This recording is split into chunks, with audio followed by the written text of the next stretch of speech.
Morning students, this is Devrata ma'am from Mother India Senior Secondary School. Students, आज आपको मैं जो play है आपका 18th वो करवाऊंगी बिकॉज़ आपका जो सिलेबस है वो आपको ऑलरेडी पता है कि तो रिड्यूस हो गया हुआ है। तो सिलेबस के अकॉर्डिंग आपको ग्रुप में सेंड कर दिया गया कि कौन कौन से आपको चैप्टर जो है वो आएंगे इंग्लिश के। तो उसके अकॉर्डिंग मैंने आपको सारे जो चैप्टर्स हैं वो करवा दिए हुए हैं, आपको 1 से लेके 11 तक। देन उसके बाद आपको लास्ट प्ले जो है 18 वो आपको आएगा। ये आपको करना है सिलेबस के लिए, क्योंकि आपको 60% सिलेबस जो है वो कवर करना है, वही आपका 100% कंसीडर किया जाएगा। तो उसी के अकॉर्डिंग आपको सिलेबस करवाया जाएगा। तो जो बाकी वाले बीच में जो चैप्टर्स हैं वो आपको नहीं करवाए जाएंगे। तो अब हम लास्ट जो है वो करेंगे। देन आपका जो लिटरेचर पार्ट है वो ख़त्म हो जाएगा। उसके बाद जो ग्रामर का आपका टॉपिक रह गया है फिर उसके बाद आपको वो करवाया जाएगा। तो लास्ट प्ले जो है वो मैं आपको करवा रही हूँ। तो प्ले जो है आपका वो है 18th Box and Cox by John Madison Morton. तो बॉक्स एंड कॉक्स प्ले है, इसके बारे में आपको मैं बताऊंगी। तो इसमें उन्होंने स्टार्टिंग में जो प्री रीडिंग है, पहले हम उसको थोड़ा सा पढ़ेंगे कि प्री रीडिंग में उन्होंने क्या कहा हुआ है। कहते हैं कि if you had a small part of your house to let out, how would you make the most money out of it? Discuss different possibility with your partner in group. कहते हैं कि अगर आपके पास एक छोटा सा घर है किराए पे देने के लिए, रेंट पे देने के लिए, ठीक है, तो आप उससे ज़्यादा से ज़्यादा जो मनी है वो कैसे आप ले सकते हो, मतलब कमा सकते हो। तो ये क्या किस तरह से ये पॉसिबल हो सकता है, वो अपने पार्टनर के साथ ग्रुप में आपने डिस्कस करना है। तो नेक्स्ट वो कहता है कि read this play and find out how Mrs Bouncer who had a room to let out attempts to make the most money out of it and how she get caught in her own game. तो कहते हैं कि इस play में जो हम आप पढ़ने जा रहे हैं उसमें जो मिसिस बाउंसर है, इसमें करैक्टर बताए गए हैं। जो मिसिस बाउंसर है, ठीक है, जिसका घर था, तो उसने अपना जो रूम है वो किराए पे दिया हुआ था। तो कैसे उसमें से मोस्ट मनी, मतलब काफ़ी ज़्यादा पैसा वो कमाती है, एक रूम से वो कितना पैसा कमाती है और किस तरह से वो कमाती है, और लास्ट में इस जो गेम वो खेल रही थी तो कैसे वो पकड़ी जाती है। क्योंकि वो क्या कर रही थी कि एक गेम खेल रही थी, game in the sense Mrs bouncer. इसमें 3 कैरेक्टर हैं मेन। जॉन बॉक्स जो है वो एक प्रिंटर है, ठीक है, जेम्स कॉक्स जो है वो एक हैटर है, और Mrs bouncer lodging house keeper जिसका घर है। अब इसमें जॉन बॉक्स जो है वो प्रिंटर। अब देखिए प्रिंटर, तो प्रिंटर जो है वो क्या करता था, रात को वो प्रिंटिंग का काम करता था, तो रात को वो काम करता था और दिन को वो घर पर आता था। घर पर इन द सेंस कि जो मिसिस बाउंसर है, जो किराए पे उसने रूम दिया हुआ था, तो उस रूम में वो आता था, दिन को आता था जॉन बॉक्स। जेम्स कॉक्स अ हैटर, तो जेम्स कॉक्स जो है वो हैटर, वो मतलब हैट बनाने का काम करता था, और वो दिन को काम करता था और वो रात को आता था। तो ये जो चीज़ें हैं बच्चे, ये आपको याद रखना है कि जो जॉन बॉक्स है वो कौन सा काम करता था और वो कब घर में आता था, और जेम्स कॉक्स कब घर में आता था और उसका कौन सा काम था। क्योंकि अब सीबीएसई पैटर्न के अकॉर्डिंग आपको इसके एमसीक्यूज़ जो हैं वो आ सकते हैं, इसी से रिलेटेड कुछ आ सकता है आपको, इसलिए एक एक चीज़ आपको अच्छे से पढ़नी है। तो मैं आपको फिर से रिपीट कर देती हूँ कि जो जॉन बॉक्स एक प्रिंटर था, जॉन बॉक्स प्रिंटर था, और प्रिंटिंग का काम हमेशा रात को किया जाता है। तो वो रात को काम करता था और दिन को आता था रहने के लिए। और जेम्स कॉक्स जो था वो हैटर था, वो दिन को काम करता था और रात में रूम में रहने के लिए आता था। और मिसिस बाउंसर जिसका घर था, जिसने किराए पे वो रूम दिया हुआ था। अब देखिए सीन, अब बताते हैं कि उस रूम जो है वो कैसा था। रूम का सीन यहाँ पे, अ room decently furnished, in the center an old fashioned bed with curtains around it closed। कहते हैं कि जो रूम है उसको फर्निश्ड किया गया था, मतलब सजाया हुआ रूम है। इन द सेंटर, सेंटर में एन ओल्ड फैशन बेड, उसमें ओल्ड फैशन बेड जो है वो लगा हुआ था, विद कर्टन्स, कर्टन्स जो थे वो उसके अराउंड थे और उसके साथ उसको क्लोज्ड किया गया था, मतलब कर्टन जो है वो लगे हुए थे उस बेड को, मतलब उसके साथ वो कवर था। एट लेफ्ट सेंटर, उसके लेफ्ट सेंटर में a door leading to the passage, door निकलता था एक, at left another door leading to a store cupboard, तो दूसरा जो इसी लेफ्ट में ही दूसरा डोर भी निकलता था और वो स्टोर कबर्ड को जाता था। Next to it a chest of drawers, उसके पास ड्रॉर्स थे। At back right centre a window, तो उसके राइट सेंटर, उसके पीछे बैक में राइट सेंटर एक क्या थी, विंडो थी। At right another door leading to another store cupboard, तो उसके राइट में एक और डोर था जो कहाँ पे जाता था, दूसरे स्टोर कबर्ड की तरफ जाता था। Next to it a fireplace with mantelpiece, तो उसके साथ ही एक फायर प्लेस थी with mantelpiece, with mantel structures over a fireplace, मतलब जिसके ऊपर वो आग जो है वो रखी जाती है, मतलब कुछ बनाने के लिए, पकाने के लिए जो रखा जाता है। A table and a few common ornaments on the chimney piece, chimney piece के ऊपर कुछ जो ऑर्नामेंट्स, जो चीज़ें, जो कॉमन चीज़ें जो होती हैं वो वहाँ पे रखी हुई थी। तो ये रूम का स्ट्रक्चर बनाया गया है कि रूम जो है वो कैसा था। तो आपको ये भी देखना है कि मतलब कौन कौन सी चीज़ें वहाँ पे रखी गई थी, कैसे रूम था, कहाँ पे विंडो थी, कहाँ पे दूसरा जो डोर था वो बाहर की तरफ जाता था। तो ये सारी चीज़ें इस रूम के बारे में बताई गई हैं।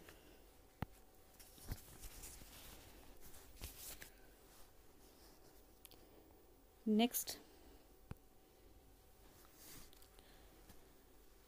Cox, dressed with the exceptions of his coat, is looking at himself in a small looking glass which is in his hand.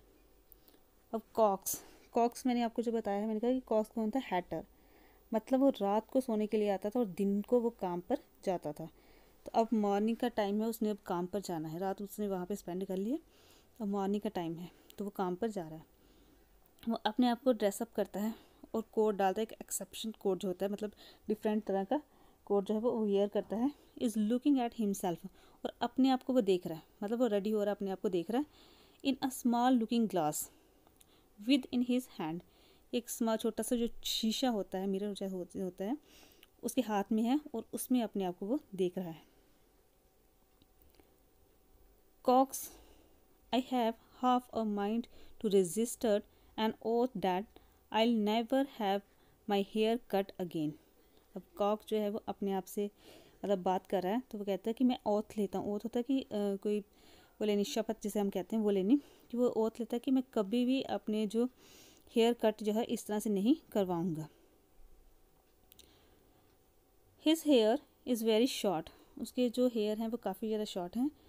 I look as if I had just been cropped off the militia, वो कहते हैं कि मुझे ऐसे लग रहा है कि जैसे कोई गेम में जाना होता है तो उसके लिए हेयर कट नहीं करवाई जाती, स्पेशल बिल्कुल छोटी छोटी, कहते हैं कि इस तरह से मेरे जो हेयर है उसकी कटिंग हुई है। And I was particularly emphatic in my instructions to the hairdresser only to cut the ends off, कहते हैं कि मैंने उसको कहा भी था, उसको मैंने बोला भी था, जिससे उसने हेयर कट करवाए थे हेयर ड्रेसर से, कहता है कि मैंने उसको कहा भी था कि मेरे जो हेयर कट हैं वो अपने साइड्स जो एंड हैं उसको काटना है, लेकिन उसने सारे के सारे जो हेयर है वो मेरे काट दिए। He must have thought I mean the other ends, कहता है कि उसने पक्का सोचा होगा कि जो मैंने जो बाल है वो दूसरी साइड से भी छोटे करवाने हैं। Never mind I shan't meet anybody to care about so early, कहता है कि अब कोई बात नहीं, कोई मतलब इतनी केयर करने की ज़रूरत नहीं है क्योंकि मैं अभी किसी से इतना मिल नहीं रहा। I mean the 8 o'clock I declare I have not a moment to lose. Fate has played me with the most punctual, particular and peremptory of hatters and I must fulfill my destiny. तो वो कहते हैं कि अब मुझे time जो है वो अपना वेस्ट नहीं करना चाहिए। I have not a moment to lose, मुझे एक भी मिनट जो है वो उसको लूज़ नहीं करना चाहिए, इसको नहीं गंवाना चाहिए। फेट कहते हैं, फेट ने मुझे किस्मत से, मतलब मैं बहुत ज़्यादा पंक्चुअल हूँ, बहुत ज़्यादा पर्टिकुलर हूँ, बहुत ज़्यादा अपना काम पॉजिटिव हूँ, अपनी चीज़ों को लेके, हैट को लेके जो वो बनाता था, कहते हैं कि उन चीज़ों को लेके मैं काफ़ी ज़्यादा फुलफिल हूँ और मुझे अपनी जो डेस्टिनी है, जो मेरा मतलब मकसद है, मुझे उसे पूरा करना चाहिए। नॉक एट डोर, अब उसके जो डोर है उस पर नॉक होता है। ओपन लॉक्स हुज़एवर नॉक, वो क्या करता है कि डोर जो है उसको मतलब ओपन करने के लिए जाता है। वो कहता है कि कौन है यहाँ पे, कौन नॉक कर रहा है। Enter Mrs Bouncer. अब मिसिस बाउंसर जो है वो एंटर करती है। Mrs Bouncer, good morning Mr Cock, I hope you slept comfortably. अब जो मिसिस बाउंसर जिसने वो रूम रेंट पर दिया हुआ था, तो वो कहती है कि आई होप यू स्लेप्ट कंफर्टेबली, कि आप जो है वो कंफर्टेबली सोए होंगे। मिसिस बाउंसर मिस्टर कॉक्स को कहती है। COX, I can't say I did. कहते मैं कुछ नहीं कह सकता। Mrs Bouncer, I should feel obliged to you if you could accommodate me with a more protuberant bolster. Mrs Bouncer तो कहता है कि अगर तुम मेरे लिए कुछ प्रोवाइड कर सकती हो, अगर मुझे कुछ प्रोवाइड कर सकती हो, तो मुझे एक जो बॉल्स्टर होता है कि तकिया, कहते हैं कि अगर एक मतलब थोड़ा मोटा तकिया जो है वो मुझे अगर तुम दे दो तो मैं तुम्हारा बहुत ज़्यादा ऑब्लाइज मतलब एहसान मानूंगा। The one have seem to me to have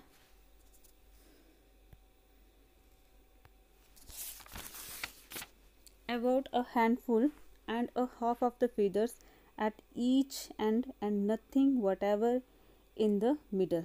तो कहता है कि जो मेरे पास पिल्लो है, ठीक है, जो वॉल्स्टर है मेरे पास, तो उसमें क्या है कि साइड से तो साइड में फीदर्स हैं, लेकिन जो बीच में है, जो सेंटर है उसका मिडल जो है उसमें फेदर्स नहीं है। तो सेंटर से बिल्कुल मतलब मेरा जो सिर है वो उसके बेड के साथ लग जाता है। Mrs Bouncer, anything to accommodate you Mr Cox. अब मिसिस बाउंसर उसको कहती है कि क्या कुछ और भी मैं प्रोवाइड करूँ आपको। Cox, thanks you, then perhaps you will be good enough to hold this glass while I finished my toilet. तो वो उसको कहते मिस्टर कॉक्स कहते थैंक्स यू, परहैप्स वो कहता है कि शायद तुम ये जो मैंने ग्लास पकड़ा हुआ है, जो मैंने शीशा पकड़ा हुआ है, तो क्या तुम इसको थोड़ी देर के लिए पकड़ लो ताकि मैं अपने आप को जो ड्रेसअप है मतलब अपने आप को मैं तैयार कर लूँ। Mrs bouncer, certainly, holding glass before Cox, who tied his tie. Why, I do declare, you have had your haircut। तो मिसिस बाउंसर जो है वो क्या करती है, उसने जो ग्लास है वो जो मिरर था उसने पकड़ा हुआ था जिसमें वो अपने आप को देख रहा था, कॉक्स देख रहा था, उसने मिसिस बाउंसर को पकड़ाया था। तो मिसिस बाउंसर ने उसको पकड़ा हुआ था वो, और कॉक्स जो है वो अपनी टाई जो है उसको बांध रहा है। तो मिसिस बाउंसर उसको कहते हैं कि क्या तुमने हेयर कट करवाया है। Cox, cut, it strike me I have had a mood. It's very kind of you to mention it, but I am sufficiently conscious of the severity of my personal appearance already। तो कहते हैं कि जो तुम कह रहे हो तो वो मैंने मतलब पहले ही मैं जानता हूँ कि मेरे हेयर जो हैं उसके बारे में पहले ही खुद को ही कह रहा हूँ कि जो मेरी अपीयरेंस है वो मतलब ऑलरेडी मुझे पता है कि किस तरह से उसने जो मेरे हेयर हैं वो कैसे कट किए हैं। Puts his coat on. अब मिस्टर कॉक्स जो है वो अपना कोट पहनता है। Now for my hat. अब अपनी हैट जो है वो उसको ढूंढने लगता है। Puts on his hat which comes over his eyes. अब वो अपनी हैट्स जो है उसको पहनता है जो उसको आंखों के सामने नज़र आ रही थी। That's the effect of having once haircut. This hat fitted me quite tight before. कहते हैं कि ये जो हैट है ये टाइट होने से पहले मतलब मुझे फिट थी। Luckily I have got 2 or 3 more.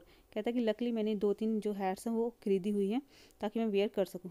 Goes in at door on left and returns with 3 hats of different shapes and put them on one after the other, all of which are far too big, rather less than the other. Hats big for him। तो कहता है कि goes वो दूसरे room में जाता है मतलब डोर के पास जाता है, तो वहाँ से वो 2-3 जो हैट्स है वो लेके आता है। उसके बाद वो एक मतलब हैट जो है वो चेक करता है कि कौन सी उसको फिट आती है, फिर वो पहनता है। This is the pleasant, never mind, this one appears to me the wobble about, rather less the other, puts on hat, and now I am off by Mrs. Bouncer। तो वो क्या करता है कि वो और पहनता है, कहता है कि ये जो हैट है ये इधर उधर अब नहीं जा रही है, ये फिट मुझे आ रही है। अब वो मिसिस बाउंसर को बाय बोलता है। Mrs Bouncer, I wish to call your attention to a fact that has been evidence to me for some time past, and that is that my coal go remarkably fast. तो वो कहता है, अब Mr Cox जो है वो जाने लगता है। तो जाने से पहले वो मिसिस बाउंसर को कहता है कि मैं एक अटेंशन मतलब आपको एक चीज़ बताना चाहता हूँ जो मैं काफ़ी दिनों से नोटिस कर रहा था कि यहाँ पे जो मेरे कोल हैं जिसके साथ वो आग जलाता था, कहता है मेरे कोल्स जो हैं वो रिमार्केबली फास्ट, वो मतलब बहुत जल्दी ख़त्म हो रहे हैं, मुझे पता नहीं चल रहा कि जो मेरे कोयल हैं वो कैसे ख़त्म हो रहे हैं। Mrs Bouncer lor, Mrs Bouncer जो होती है वो मतलब ऐसे करती है कि जैसे उसको बहुत ज़्यादा शॉक लगा है। मिस्टर कॉक्स वैसे मतलब बताती है कि जैसे मतलब उसको शॉक लगा, वो कहती है Mr Cox, Cox it is not the case only with the coal, Mrs. Bouncer, but I have lately observed a gradually and steady increase of evaporations among my candles, wood, sugars and matches. तो कहता है कि खाली मेरे कोल की बात नहीं है, मेरी जो दूसरी चीज़ें हैं यहाँ पे जैसे वुड हो गई, कैंडल हो गई, शुगर हो गई, मैचेस हो गई, कहते हैं वो चीज़ें भी बहुत जल्दी से ख़त्म हो रही हैं। जिस तरह से वो पहले में मतलब यूज़ करता था इस तरह से वो यूज़ नहीं हो रही, कुछ मेरी चीज़ें जो हैं वो ख़त्म हो रही हैं, पहले बहुत जल्दी ख़त्म हो रही है ये सारी चीज़ें। जैसे शुगर की बात करता है वो, कैंडल की बात करता है, वुड की बात करता है, मैचेस की बात करता है।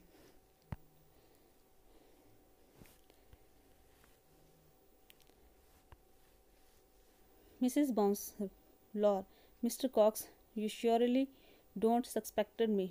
तो मिसेस बाउंसर उसको कहते हैं कि मतलब तुम मेरे ऊपर शक तो नहीं कर रहे। मिसेस बाउंसर उसको पूछती है कॉक्स को। कॉक्स उसको कहता है कि आई डोंट से, मैं कुछ नहीं कह सकता, I do. Mrs Bouncer, only I wish you distinctly to understand that I had don't believe it's the cat.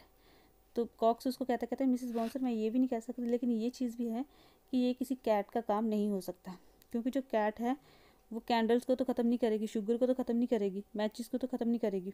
तो कहता है कि किसी कैट का काम भी नहीं है। Mrs Bouncer, is there anything else you have got to grumble about sir.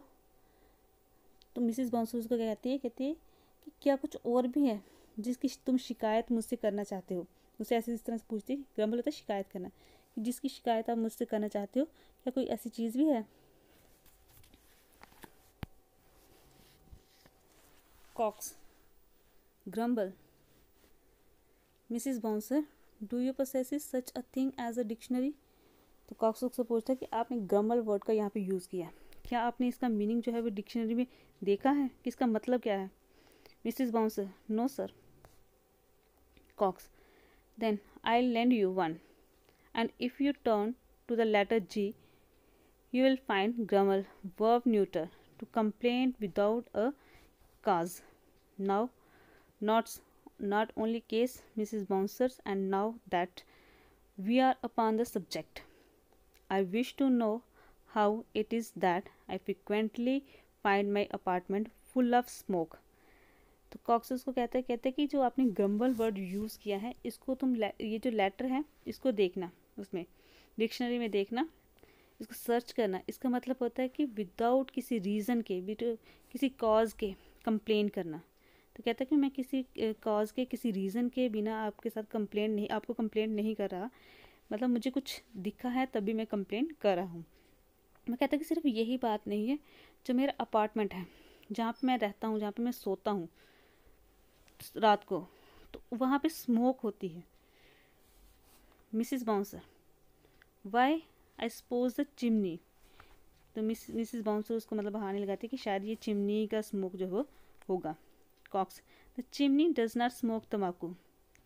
I am speaking of तम्बाकू smoke. Mrs Bouncers, I hope Mrs Bouncer you are not guilty of cheroots or Cubas. तो वो उसको कहते कि जो chimney होती है वो स्मोक नहीं करती, वो तम्बाकू मतलब नहीं पीती, तो तम्बाकू की स्मेल नहीं आती, चिमनी से कभी भी तम्बाकू की स्मेल नहीं आती।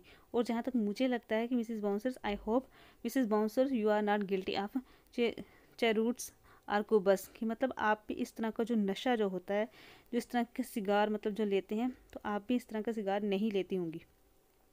Mrs Bouncer, not I indeed Mr Cox, कहते कि नहीं, मैं सच में ये वाला जो नशा होता है वो मैं नहीं करती। Cox, not partial to a pipe Mrs Bouncer, no sir. वो कहता है कि क्या तुम मतलब कोई पाइप जो होती है मतलब इस तरह से वो करना, स्मोकिंग करनी? तो वो कहते हैं कि नो सर, मैं इस तरह की कोई भी स्मोकिंग नहीं करती। Cox, then how is that, फिर ये कैसे हो सकता है? कॉक्स उसको कहता है। Mrs Bouncer, why I suppose yes that must be, ये मतलब हो सकता है, रीज़न उसको बताती है।